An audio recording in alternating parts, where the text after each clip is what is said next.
देखिए, मुझे नहीं लगता है क्या कि आप जो है गलत व्यक्ति से सही सवाल पूछ रहे हैं। तो गलत व्यक्ति हम इसलिए कह रहे हैं कि ये सवाल बेसिकली आपको जैसा आगे पिताजी से पूछना चाहिए।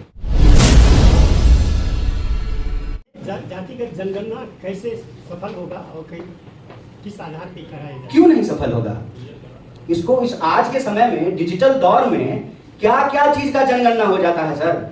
आप अपने मोबाइल के सामने बोलिएगा जूता और उसके बाद प्रचार आना शुरू हो जाएगा 2 मिनट के बाद। एआई के इस दौर में किसी चीज को क्लासिफाई करना, डेटा को इकट्ठा करना, इसका इतना मुश्किल काम तो नहीं है। यही तो हमने कहा महाराष्ट्र के मामले में भी। अरे गृह मंत्री मोबाइल पे ही देख लेते कि आज का वेदर क्या है।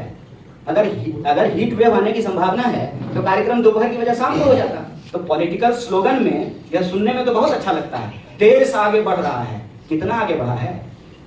ऐसे नहीं हो सकता है ना। आपको हम बोले भैया केला लेते आइएगा तो आप पूछेंगे कि कितना, आधा दर्जन की 1 दर्जन, तो जितना हमको जरूरत होगा उस हिसाब से बोलेंगे। डेटा को लेकर के इतनी रिलक्टेंसी, इतनी हिचकिचाहट सरकार के मन में क्यों है?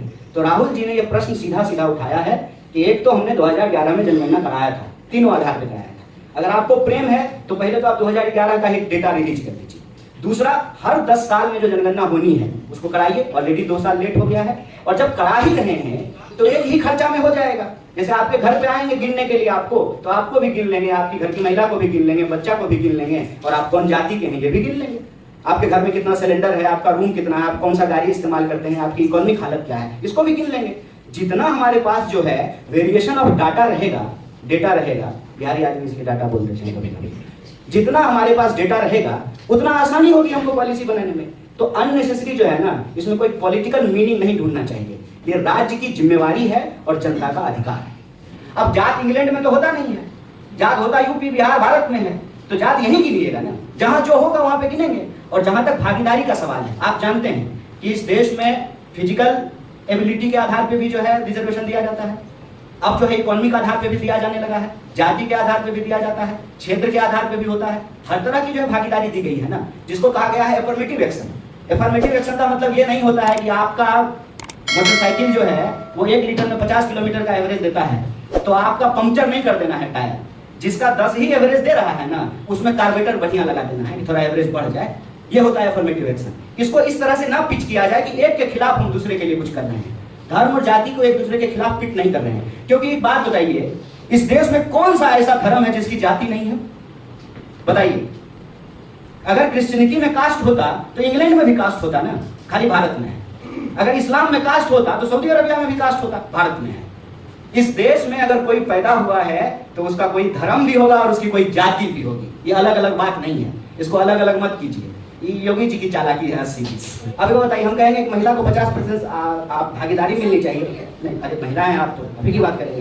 नहीं, महिला पे भी बात करेंगे, क्यों नहीं? हम तो सबको गिनने की बात कर रहे हैं ना।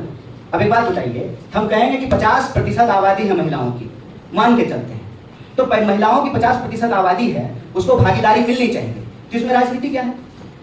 अगर हम 1947 से पहले अंग्रेज के खिलाफ लड़ करके आजादी मांग रहे थे तो ये राजनीति थी, हक नहीं था। अगर राजनीति से ही हर चश्मे को देखा जाएगा तो फिर सब कुछ राजनीति है। फिर प्रधानमंत्री का ये कहना कि मैं ओबीसी हूं, ये जाति की राजनीति है कि नहीं है? या भाजपा के नेताओं का ये कहना कि हम अमुक धर्म से हैं, वो धर्म की राजनीति है कि नहीं है? हम कह रहे हैं सिंपल कि राज्य के तौर पर आपके देश के भीतर रह रहे लोगों की संख्या आपको मालूम होना चाहिए। और इस देश में जब आप संख्या को गिनेंगे तो सिर्फ नंबर नहीं है, जैसे आप सिर्फ मौसमी नहीं है, आपका कोई धर्म भी है, आपकी कोई जाति भी है और आपका कोई वर्ग भी है। आप जहां रहते हैं तो अपने सैलरी के आधार पर ही रहते होंगे ना। अगर आपका हायर सैलरी है तो बसंत विहार में रहिएगा, अगर हायर सैलरी नहीं है तो यमुना पार रहिएगा। इसके बारे में सरकार के पास आंकड़ा हो, इसमें क्या दिक्कत है? और कांग्रेस इसको ऑलरेडी की है। हम बस कह रहे हैं कि अगर आपको इतना प्रेम उबाल मार रहा है ना तो थोड़ा बता दीजिए देश को, थोड़ा मालूम हो, बस इतनी सी बात। देखिए, मुझे नहीं लगता है क्या कि आप जो है गलत व्यक्ति से सही सवाल पूछ रहे हैं। तो गलत व्यक्ति हम इसलिए कह रहे हैं कि ये सवाल बेसिकली आपको जैसा आगे पिताजी से पूछना चाहिए। सिंपल एक लाइन में पूछना चाहिए कि आप देश के गृह मंत्री हैं, मामला लॉ एंड ऑर्डर का है। अगर उमेश पाल की हत्या पुलिस की मौजूदगी में हुई या अतीक की हत्या पुलिस की मौजूदगी में हुई तो सवाल तो पुलिस पे भी है, पुलिस पे ही है।